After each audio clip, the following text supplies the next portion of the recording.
want us silenced. Let's talk about this, We're not going to do it anymore. You uncovered the story about the Baptist youth camp where they, you had these basically pedophile drug camp.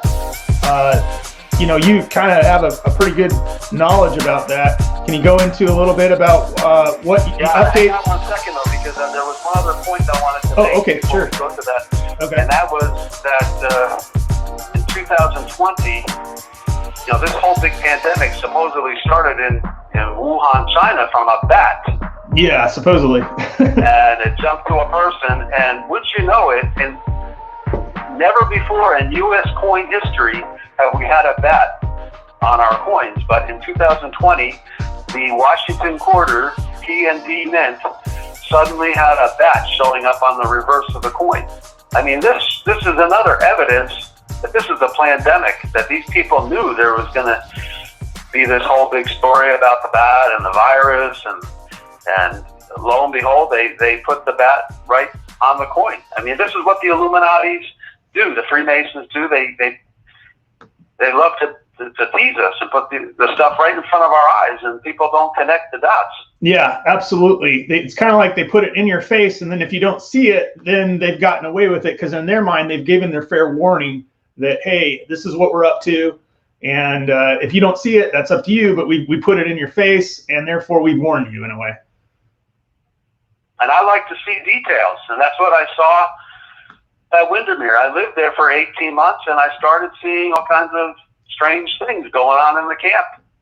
And I just, I wrote down license plates here and there and noted the strange things, the strange cars and staff members acting strange. But it all came to a head in September of 2016. That's when most of the guests had left the camp, and there was all kinds of crazy stuff going on that weekend. I felt like the camp had transformed into like a Dr. Jekyll and Mr. Hyde transformation. Yeah, can we? I'm at a Baptist camp, aren't I? And because I was doing laundry that Saturday night, and I started seeing all kinds of strange stuff going on. Let's get into that, because some of the listeners probably haven't heard or hadn't clicked on the other video. And let's kind of give them a breakdown of what had happened. Well, that weekend in September, I was doing laundry. It was late Saturday night, and I went over to Fireside Lodge there. It's right on the southern side of Lake of the Ozark there in Missouri. Huge lake. Beautiful spot. I love it there. But that night, as I was doing my laundry, I went over to the big lodge. That's I forget the name. It's one of the big lodges there in the camp. I went over there and I went into the lobby, and then I went out onto the deck of that conference center building there at Windermere, and I saw this car coming. Okay. And the car came around the building and pulled in, and out came Justin and Heather, who worked at the camp at the time, and they came rushing in. They're like, "Oh, we're here to check on the air conditioners." And they were off duty at the time. They were not there to check on the air conditioners. They came rushing in. They went into one of the rooms, and I believe that the traffickers were right there in that complex that was empty. And I had just happened to go over there to walk around while I was waiting on my laundry, and I thought, that's really strange. Why did they come rushing in here to check on the air conditioners? And the thing about that building is it has a lobby where the lights, you can't find a light switch. You can't turn the lights out. The lights stay on all the time. But now it makes sense, because if you have traffickers coming in and this and that, they don't want the lights off. They want to come right in and not to have to find a light switch. And they get free electricity. I was told by my boss, Becky P, I'll just say her last initial, that they got free electricity on that side of the camp from Southwest Electric. So it shows you that big company, Southwest Electric, is involved in this operation too. That they're giving the free electricity, and it's all for this big drug sex complex that exists at the camp. They had this whole big complex of buildings over there on the Wilderness Creek side of the camp, and I could never figure out why they had all those buildings there, because the guests never used them.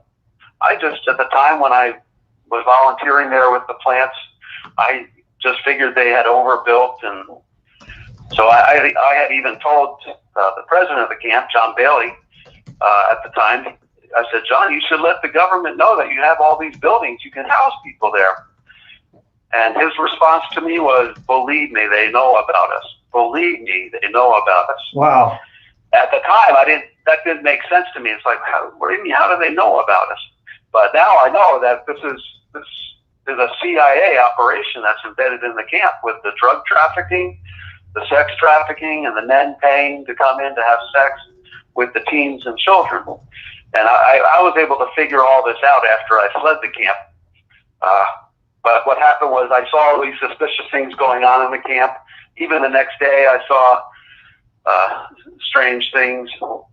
And I reported what I saw to the president of the camp, John Bailey, and I called him on my cell phone. I said, John, I think there's drugs coming to the camp. And his response to me was, oh, I heard rumor of some drugs coming through the camp. He said, I've heard rumor of some drugs coming through the camp.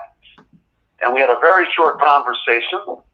And then I had told my boss, Becky P., that I thought that as well. And she said the exact same line. Oh, I heard rumor of some drugs coming through the camp, that she added over the last 6 months. Mm-hmm. That they both had the same, trained line that they said. And it was within 48 hours that Blackshell, I'll back up a second. My brother had warned me, you better get out of that camp. They're going to kill you. And I went ahead and posted the video while you're talking. I posted the video. My brother, everything I saw going on, and he's like, you better get out of there. They're going to kill you. And then when he told me that, I got so scared. I didn't sleep in my cabin that night. I had slept in my car in Lebanon, Missouri, at a well-lit gas station. And I tried to sleep, and I cried out to the Lord, and I prayed. And then I tried to sleep, and I went and did my job on Monday, and everything seemed okay. I watered the plants, drove the watering truck, and then it was Tuesday that it was just like a movie. When I pulled up with the watering truck on Tuesday morning, I was late because I had gone to pray. I'd like to go pray at this one spot on the lake, and I came with the watering truck late, and when I got there with the watering truck, it was just like a movie. They had water spraying up from the office building there, the bench center. They had a lift truck and all this. I just remember looking at the building and seeing water spraying straight up like a spout going above the building. Like, what is going on here? And then there's that guy Justin, who was on staff, who's married to Heather. He's like, come over here onto the deck of the dining room. He was clearly mad that I was late, but he's like, come up here, Glenn. I'm like, why should I come up here? And he's like, he wanted me to see. He brought me over, and he's like, look at what I did. And he's like, cleaning out the gutters. Look at all the stuff I got out of the gutters. And I was thinking, what? Why are you calling me up here to see the stuff you got out of the gutters? But I now realize he was calling me up there so the hitmen would know who to get. Because later that afternoon, I went to cool off after I did my job in the camp dining room. And this is where God did the miracle. I went in to get a drink. We were allowed to go in and help ourselves to juice. So I went in, soda, juice, whatever.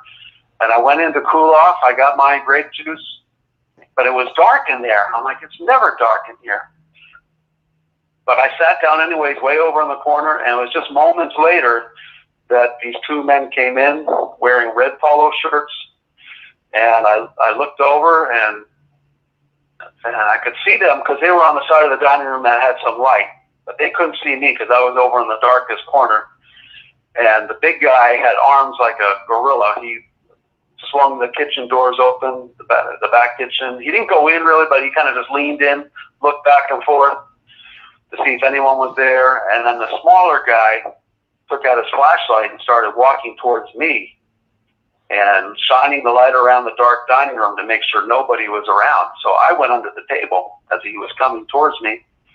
And when these two gentlemen thought they were alone, I heard them talking really evil. It was bad. I couldn't make out everything, but I heard key words like murder, move the body, Jeep. So they were going to move my body with the Jeep. And then I heard them laughing and laughing with the sickest laugh ever. And then they went out the side door there. So I knew that I had been betrayed by the camp president, and they were coming for me probably that night. So I fled the camp that day, leaving many of my belongings behind. And I was running scared. I mean, and as I was driving eastbound, I figured I'm going back to Jersey. I was being followed by drug world people. They were while you were talking, I got the follow video. Tracking me. Yep. And my brother put me up at a really nice hotel that weekend in Jackson, Mississippi. And well, actually, before that, in Jackson, Tennessee, 2 days later they had poisoned me.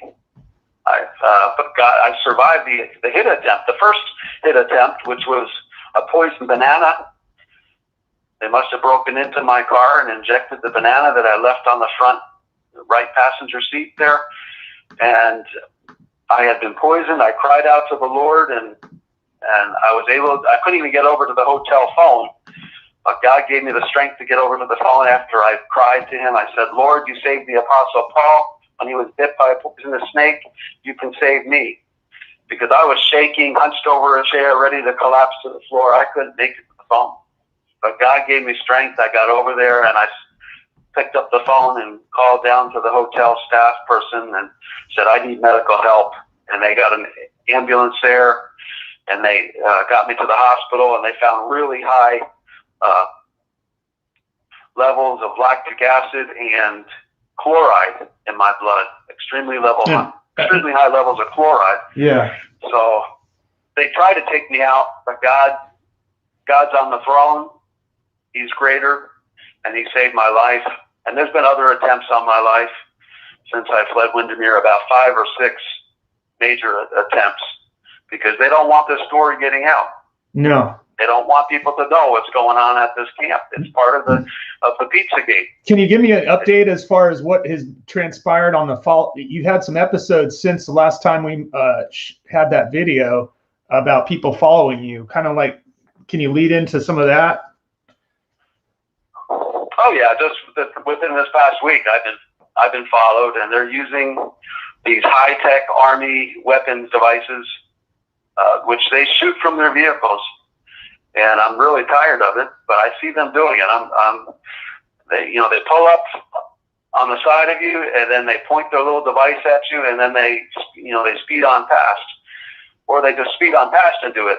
But I've seen them do this countless times, and I'm only alive by God's grace. But there was a couple winters ago that they came after me big time with, I don't even know how many cars, with guys with their little pulse weapon devices. And I did find out that these devices do exist because I got talking to a guy whose father was in charge of Camp Pendleton, and he was the colonel in charge of the base out in California, Marine base, and he acknowledged to me that these devices do exist. But the outrage is that they're using them on U.S. citizens like me. Anyone who gets in their way, they're not afraid to use these weapons on U.S. citizens.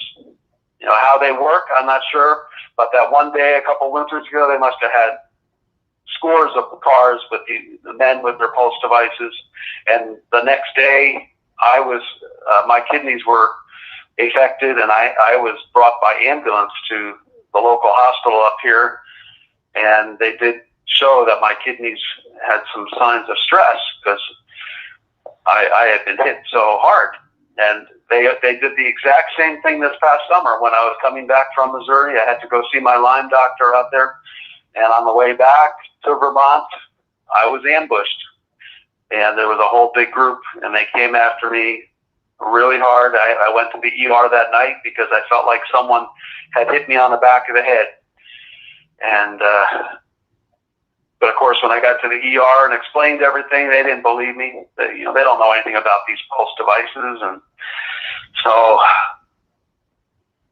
they had sent in a psychiatrist in the wee hours of the morning to talk to me, and I